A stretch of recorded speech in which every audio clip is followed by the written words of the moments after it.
Welcome to episode 16 of Dad's Rank Things. I'm Jones. I'm Tyler. And today we got a lot of suggestions from our Facebook fans, so our lists include those, including our top one, which is from your sister, actually. Hey, good people.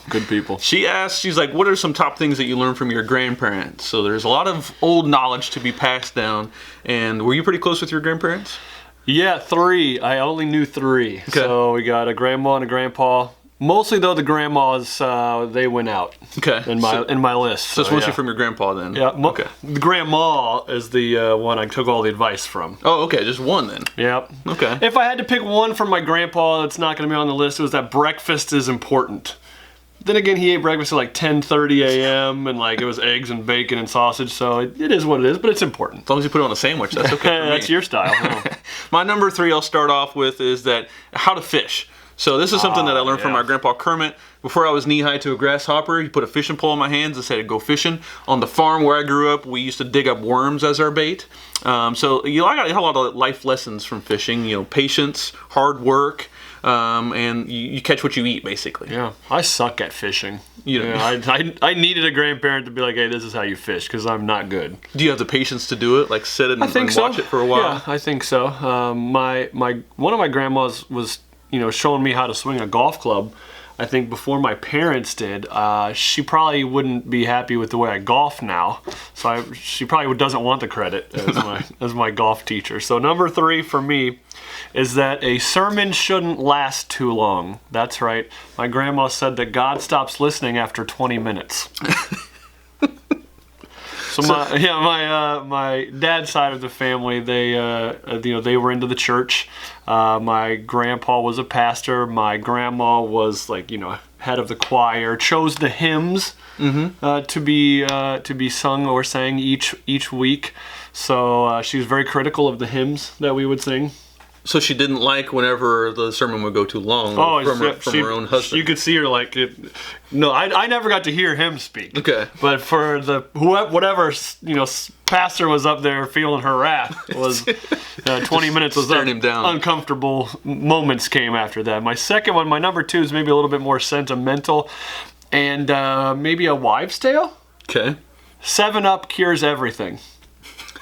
I had a headache at my grandma's house. My Nana, it was 7-Up's in the pantry. Like, oh, yeah, okay. My stomach's not feeling too good. Yeah, stomach, I know, yeah. 7-Up's in the pantry. Right. I'm hot. 7-Up's in the pantry. Huh. I'd never heard of headaches or fever I think before. She just said just to get me out of the way. But now I'm like, my kid should I get us some white soda? I mean, that's my go-to. If I'm going to cure the ailments of the children, 7-Up. That's true. I mean, it is called ginger ale or 7-Up, so it cures your ailments. Makes sense. I don't think that's... Maybe it doesn't work. Also, we're having ale today. This cures a lot of stuff. Cures a lot of good stuff here. That's right. My number 2 is also related to drinks, and that's coffee's not meant for kids. Oh, okay. When I was both number 2 and drinks. I like it. My grandma Bonnie gave me coffee when I was about 6 years old. Gosh. At that age, it tasted like the dirt that you have underneath your toenails to me. So still tastes like that to me. So immediately for 10 years, for a good decade, I didn't have coffee again until I got older, and I guess my taste buds changed. They say that 7 years, your taste buds change if you're a kid. So I think they just die on your tongue. You don't grow new ones? No, I think you have so many as a kid, you're more picky. Then as you get older, they all die, so we don't care as much.